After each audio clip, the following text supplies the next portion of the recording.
Mount Abu में राज्य सरकार द्वारा नियमों के तहत सभी आदेश जारी होने और जनता को रिपेयर रिनोवेशन में 35 साल बाद राहत क्या मिली कि प्रशासन को बदनाम करने के लिए कुछ और असामाजिक तत्वों द्वारा माउंट आबू के स्थानीय प्रशासन की झूठी गुमनाम शिकायत राष्ट्रपति से लेकर उच्च अधिकारियों को की गई। जो शिकायत सोशल मीडिया पर वायरल होते ही माउंट आबू में जनता में रोष व्याप्त हो गया और आज माउंट आबू की जनता, जिसमें 36 कौम के लोग, राजनीतिक पार्टियां, भाजपा व कांग्रेस सहित जनप्रतिनिधि, नगर पालिका पार्षद प्रतिनिधि, नेता सुनील आचार्य सहित भारी संख्या में लोग सड़कों पर प्रशासन के पक्ष में प्रदर्शन किया और जुलूस के रूप में उपखंड अधिकारी कार्यालय पहुंचे, जहां उपखंड अधिकारी को एक ज्ञापन सौंपकर गुमनाम शिकायत करने वालों के विरुद्ध कार्रवाई करने की मांग की।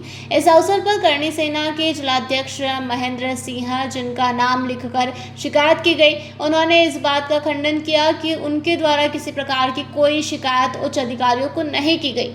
माउंट आबू के कुछ और असामाजिक तत्व जो जनता को रिपेयर रिनोवेशन में जनता को मिली राहत से परेशान है, वे लोग गुमनाम शिकायतें करके जनता को परेशान करना चाहते हैं। हजारों की संख्या में आए लोगों ने स्थानीय प्रशासन की कार्यशैली की प्रशंसा की और हमारे संवाददाता अनिल एरन ने करणी सेना के जिलाध्यक्ष महेंद्र सिंह से खास बातचीत की, तो उन्होंने क्या कुछ कहा ये आपको सुनवाते हैं।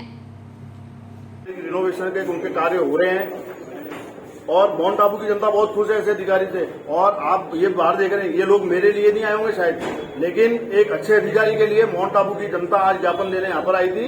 वो हो सकता है महेंद्र सिंह के लिए नहीं आई हो, लेकिन सत्य के साथ में ऐसे अधिकारी माउंट आबू को फिर शायद कभी मिलेंगे या नहीं मिलेंगे मुझे पता नहीं है। लेकिन आज जो भी अधिकारी माउंट आबू में बैठे हुए हैं वो माउंट आबू के लोगों के हितों का काम कर रहे हैं और माउंट आबू की संपूर्ण जनता उनसे बहुत प्रसन्न है। जिस तरह के आरोप और लांछन ऐसे कुछ गद्दारों के द्वारा लगाए गए हैं, वो इसलिए लगाए गए हैं क्योंकि पहले लोग उनके दरों पे ठोकरे खाते थे, वो उनके काम करवाते थे। आज उनकी दुकानदारियां पूर्ण रूप से बंद हो चुकी है। उस दुकानदारी को पुनः चालू करने के लिए ऐसे लोग, ऐसे अधिकारियों को वो यहाँ से भगाना चाहते हैं। लेकिन मैं आपके चैनलों के माध्यम से सभी पत्रकार बंधुओं के सामने मैं ये कहना चाहता हूँ, राज्य सरकार से भी निवेदन करना चाहता हूँ कि माउंट आबू के विकास के लिए, माउंट आबू के डेवलपमेंट के लिए, माउंट आबू के लोगों के भलाई के लिए ऐसे अधिकारी को कम से कम 2 से 3 साल तक माउंट आबू में रखने की अनुशंसा हम भी करते हैं। और इसके लिए अगर हमको सड़कों पर आना पड़ेगा तो हम सड़कों पर भी आएंगे।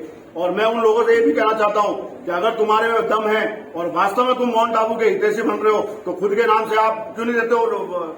आप मेरे नाम का उपयोग करके आपने इस तरह की जो भाषा का टिप्पणी की है, आपने उपखंड अधिकारी, आपने वन विभाग, आपने पुलिस विभाग और आपने नगर पालिका के कर्मचारियों पर जो लांछन लगाए हैं, अगर आप में वास्तविकता, आपके पास कोई तथ्य है, आपके पास में कोई सबूत है, तो आप अपने नाम से खुद कलेक्टर के पास, राज्य सरकार के पास और आपने महामहिम राष्ट्रपति के नाम जो लेटर लिया, आप खुद उपस्थित होकर क्यों वहां पर आप जवाब नहीं देते?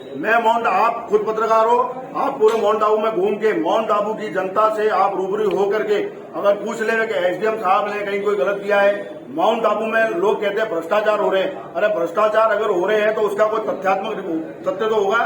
अगर ये पत्र अगर मैंने नहीं लिखा तो मैं इसका प्रूफ कर रहा हूँ ना। इसी तरह आप भी प्रूफ कीजिए कि माउंट आबू में भ्रष्टाचार हो रहा है, माउंट आबू में कुछ गलत हो रहा है। सबूतों के आधार पर कानून चलता है, आपके किसी के कहने पे कानून नहीं चलता है। तो मैं आपसे ये निवेदन करना चाह रहा हूँ, आप सभी पत्रकार बंधुओं के माध्यम से, कि माउंट आबू में जितने भी काम हो रहे हैं गरीबों की भलाई के काम हो रहे हैं। और वास्तविकता उन लोगों से पूछो जो पिछले 25 साल से टपकती छत और टपकते पत्रों में और टूटी हुई दीवारों वाले जो घर लेके जो बैठे थे ना, उनको पूछिए कि अधिकारी जी कैसे हैं, वो बताएंगे सत्यता। इन बड़े बड़े लोगों के और इस तरह के लेटर लिखने वालों को पता नहीं होता साहब किया गया है। और मुझे मेरे कहने से नहीं, मेरे साथ में जितने भी लोग थे सबने कहा है मेरे बारे में और मेरा चरित्र क्या है। और मैं माउंट आबू के लोगों के लिए, आप जितने पत्रकार बंधु हैं सब जानते हैं कि माउंट आबू में संघर्ष समिति के गठन से लेकर के माउंट आबू के लोगों के हक की लड़ाई लड़ने के लिए मैं कई बार आंदोलन भी कर चुका हूं। और मेरे मन में कभी ये नहीं आएगा कि माउंट आबू के लोगों का कभी खराब हो। मैं हमेशा, मुझसे अगर होगा तो मैं अच्छा ही करने का प्रयास करूंगा और मेरे साथ में रहने वाले लोग भी अच्छा करने का प्रयास करते हैं। आज आप देख रहे होंगे कांग्रेस, बीजेपी या कोई भी राजनीतिक संगठन हो, कोई भी व्यापारिक संगठन हो, सबके लोग यहाँ पर उपस्थित थे। माउंट आबू से अनिल एरन की रिपोर्ट।